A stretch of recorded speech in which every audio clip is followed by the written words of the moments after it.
it's going to be the common theme for all the presentations here today is everybody saying what a world-class region the West Midlands is, and it being one of the best places in the UK to invest, not only in the UK but also across Europe.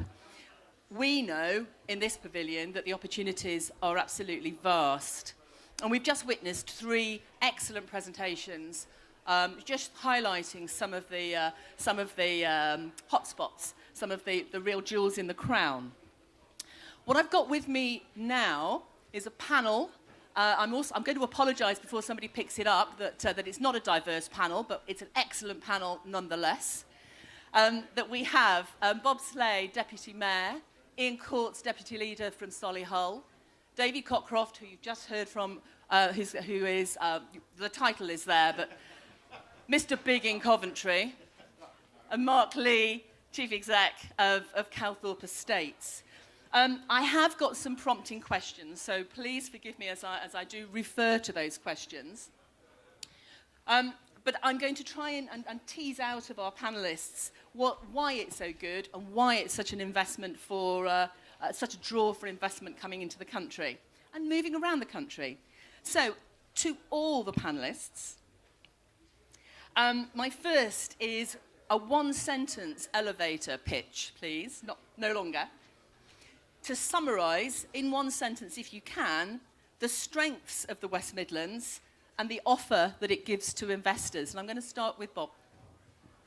Well, I think the big issue for us in the West Midlands is the people. We have 1.3 million people in the West Midlands under the age of 25, which is a very young population, and they're all really eager to actually drive growth in the West Midlands for their future and their family's future. I think that's the key issue for me. So people. If you had a big label, it would be people. Ian. Well, that leads me very neatly on to the place, doesn't it? We've got the location. I mean, we've got the location now.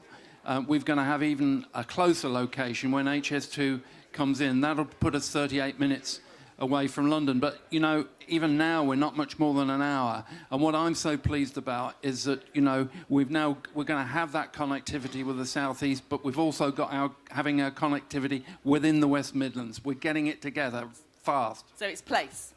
People, place. David? Governance. We've got a situation across the West Midlands where the governance is all pointing one way, whether that's the LEPs, whether that's the local authorities, whether it's the combined authority. We want growth, we're hungry for growth, we're going to go out of our way to get growth, and we're all of a single mind. And Mark? I'd go for skills, affordability and quality of life. Okay. Skills from the excellent universities we've got in the area and the people who have finished studying and stay in the area.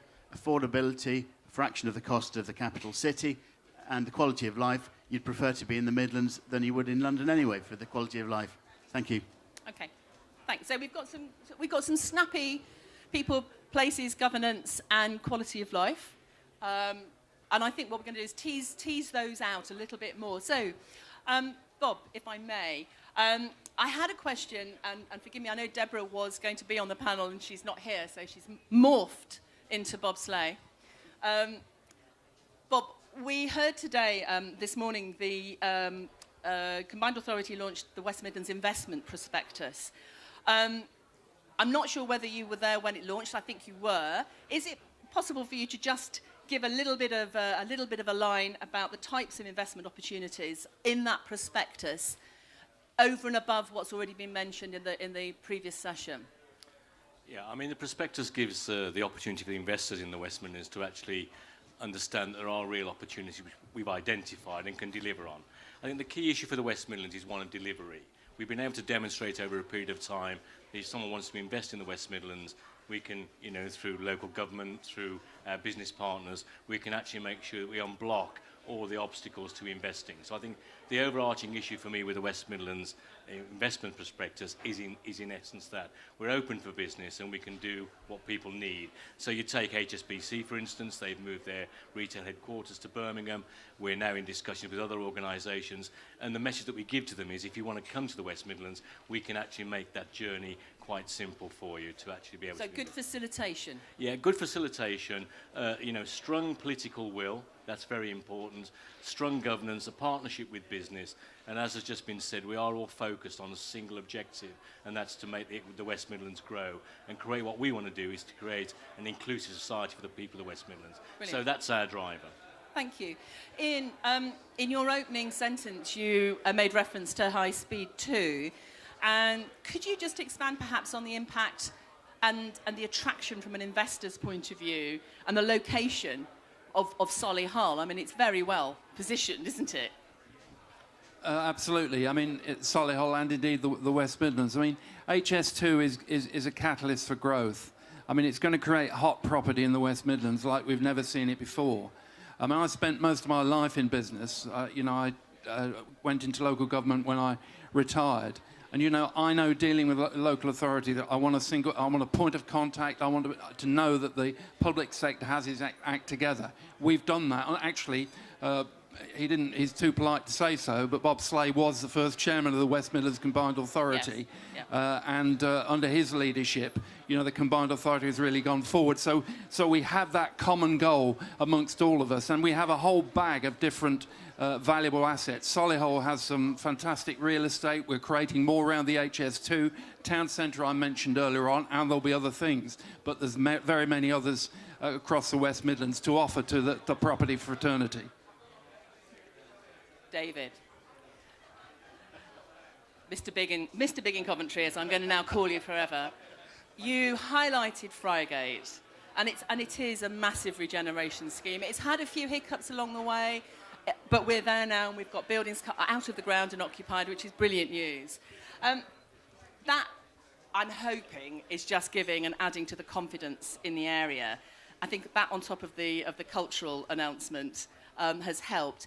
Just elaborate, because I know that you were pushed for time before, so just elaborate a little bit more on what you'd like to be able to say about Coventry and selling from an investment point of view.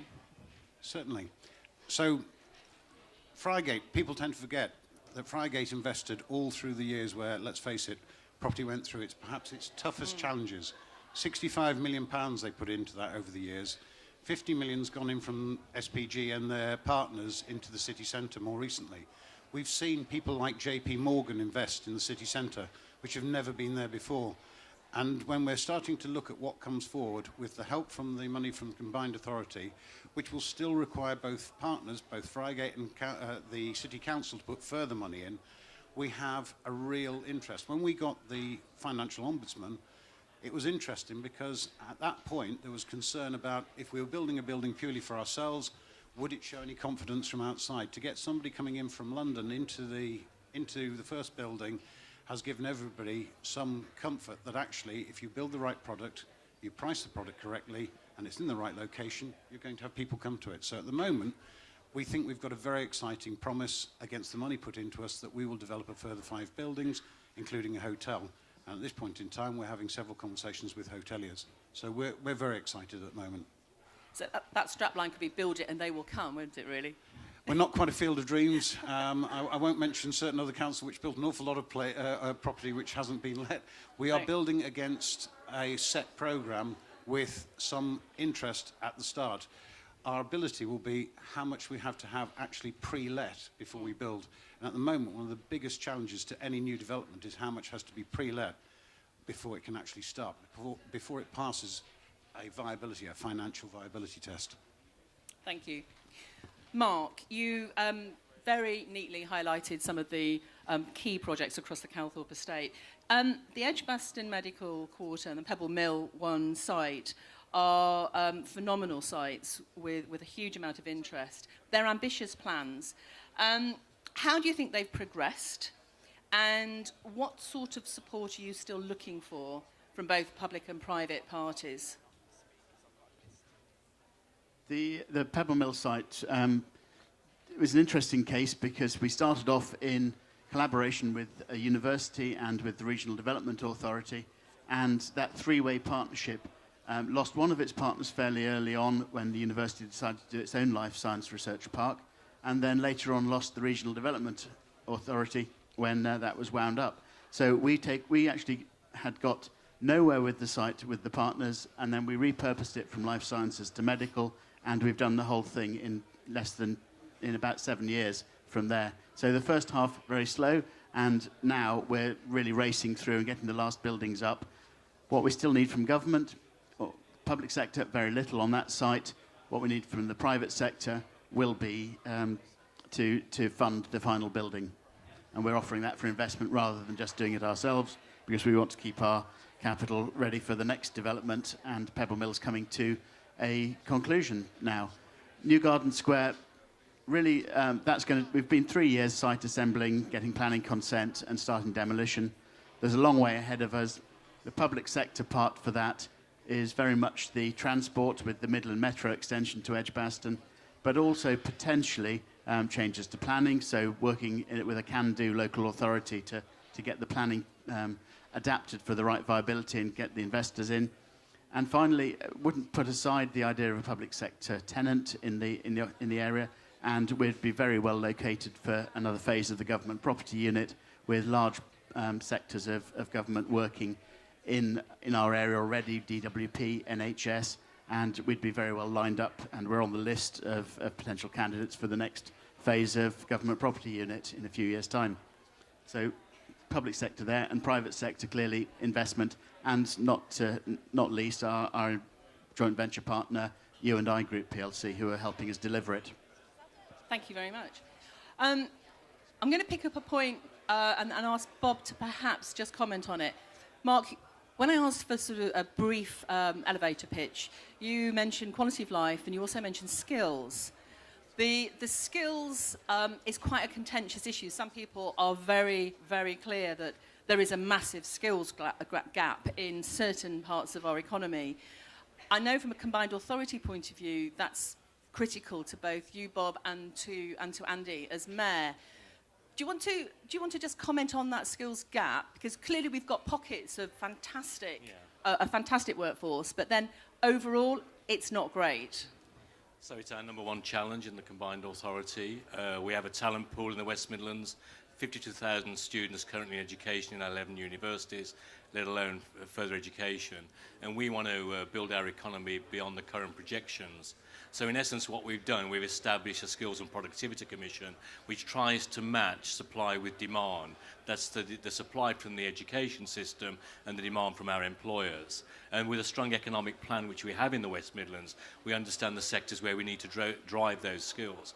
If I give you an example, some of you may not know that HS2 itself has issued about £1.8 billion worth of contracts already in its enabling works.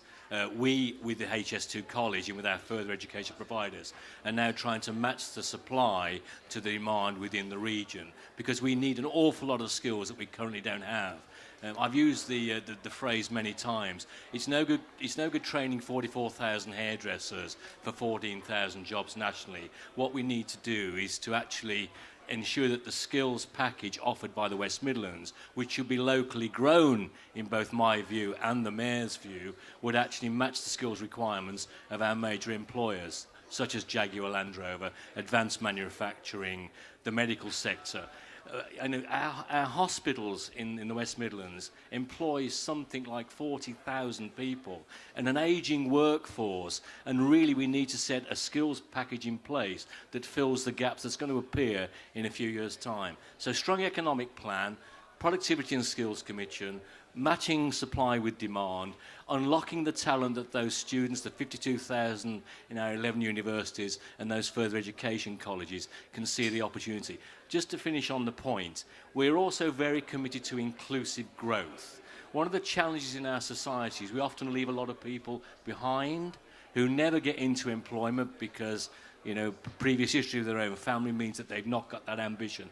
We need to generate that ambition. And I know all the employers out there will be saying to us, when you're going to do something with the schools, the education system, at the Key Stage 3 level, the Key Stage 4 level. Well, we're working on those programs now to ensure that our schools understand what our growth strategy is in the West Midlands, so that they can encourage their students not to go into academic qualifications, because there's a massive shortage in those vocational skills, and we're absolutely committed We've got the education budget just being devolved.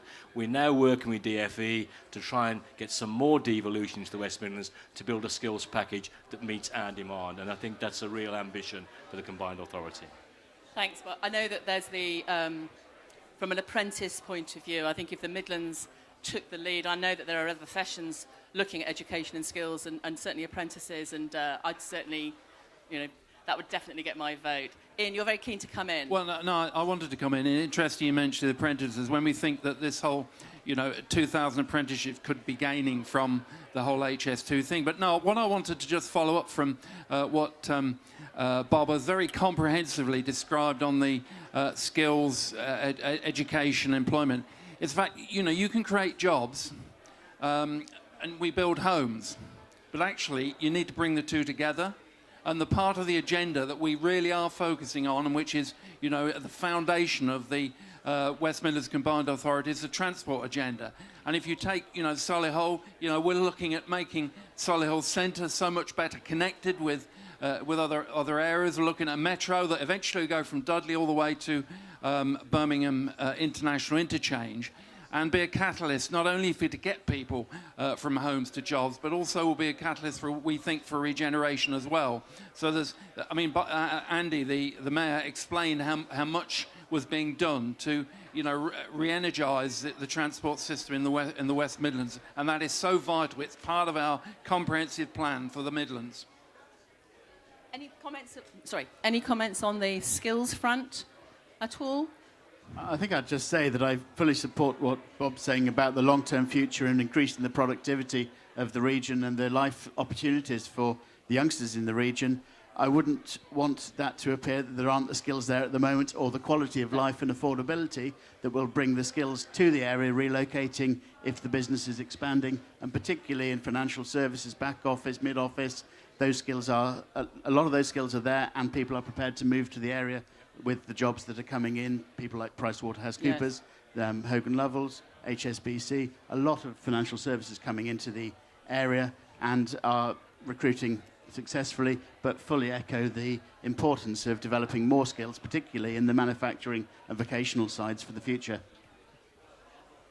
Anything to I'll just add ditto? very, very briefly is we see in Coventry and Warwickshire that the OEMs hoover up all the engineers that the universities can produce, and they are crying out for more engineers for the second-tier firms, for the third-tier firms, etc., who are just hoovered up.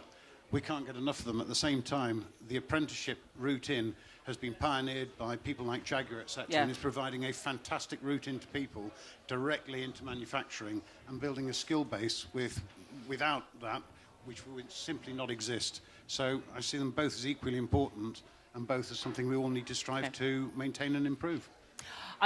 It would be very remiss of me, even though I'm chairing this and I'm totally impartial, not to highlight. I don't know if Simon Marks from Arcadis is in the room, but I would love to be able to draw the panels and the audience's attention to a number of pieces of research that have come out since Christmas, looking at the investability of cities around the UK.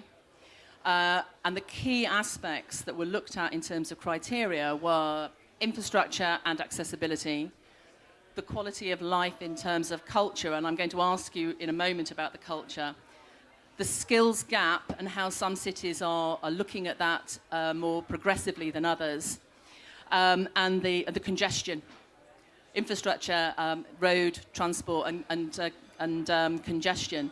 So by all means, if Simon is in the audience, I know he was here earlier and you wanted to talk about that. The reason I highlight it is because Coventry actually came out very well in that study. It wasn't a beauty parade of cities across the region. It was looking at why certain aspects of investability, attractiveness to investors, let's do it that way. Some cities shine in certain areas. Coventry came out very well across the West Midlands. And so it's worth looking at it from the aspects that Coventry seem to have got right. Not saying that anyone else has got it wrong, but Coventry shines a little bit. Overall, for those who are interested, Edinburgh came out top overall because they scored very highly in all the various 25 different criteria that we looked at. So I'm going to finish, as I promised, on culture, which is slightly different. You've heard about the unprecedented growth, about the investment. If you were here earlier, you would have heard Andy's announcement that the Chancellor has just announced the additional funding for the West Midlands, which is great news, fantastic news. So 2 million square feet of prime office space, Friargate, for example, is part of that. And it's a good indicator of how well the area is doing. However, as Mark very neatly highlighted at the beginning, it's the quality of life, the culture of what we have in the Midlands, as well as its economic performance. Just briefly to finish, we've got about 4 minutes, so you've got a minute each, gentlemen, about the culture across the West Midlands and its attractiveness. And I'm going to actually start from this end down, if I may. Mark, any comments on the culture from there? Not just Peaky Blinders, but lots of other things. Well, I think it's great news to hear that Channel 4 have finally accepted they're going to make some moves out of London, and the Midlands is definitely looking forward to pitching and trying to persuade them to come to Birmingham, possibly other parts of the West Midlands as well, will be pitching. So seeing a bit of that side. I've mentioned sport already, but the one thing I'd just surprise you with is that we've got one of the leading ballet schools in the country in our area, and every year they're feeding their sixth formers at the age of 19 into all the top ballet companies in the world, and some of them are staying with Birmingham Royal Ballet. So that part of the arts we've got sorted. And it's on the Calthorpe estate. It is indeed. I don't feel any pressure, obviously, with the City of Culture looming. Absolutely. We like to think we've got a lot of culture, but that isn't confined to Coventry. That is across the region. I live in the region. I don't live in Coventry, but I do live in the region, in the West Midlands. I can't think of a place which has as many amenities, as much infrastructure, as much culture. We have a City of Culture followed by the Commonwealth Games. We have some fantastic teams within the whole area. People probably notice at the back of the room, Matt and Chris have walked in from the Wasps. And so essentially, I'll get a plug in there for the Wasps since they're on our doorstep. But that's one of many, many teams. And it's one of an infinite amount of culture within the region.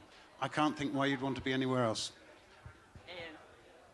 Okay, well, I think it's one of the best places you could go for culture. You're actually talking to someone who is not a Midlandser. I've been up here 20 years, worked up here a bit longer than that, spent most of my time in the southeast, you know, and I would never want to go back. And what you've got here, I live in Solihull Borough, but within half an hour, you know, I've got William Shakespeare, I've got Warwick Arts, I've got everything that Birmingham has to offer. We've got Malvern, Birmingham, a series of different museums, you know, and in Solihull we have many historic and you know, the legacy features there.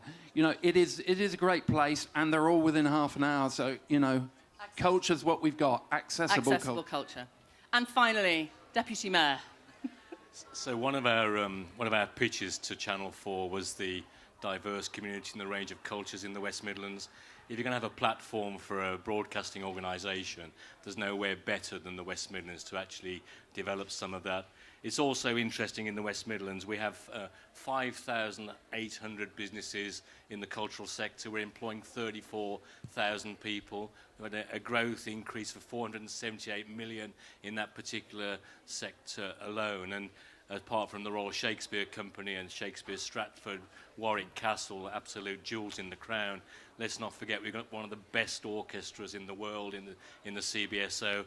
And to give credit to our sports people who are in the room, you know, we've got some great rugby teams. And from my own perspective, we have got the best football team in the country in Aston Villa. So I'm sure you would all agree. But no, culturally diverse. As we take the argument or the discussion forward with Channel 4, our pitch will be based on that cultural diversity. And if you're going to relocate to broadcasting, part of the broadcasting industry, the West Midlands is the place to do it. I know the Mayor is working on that proposal as we speak today. We have got some competition, but we're undoubtedly best placed to win the argument.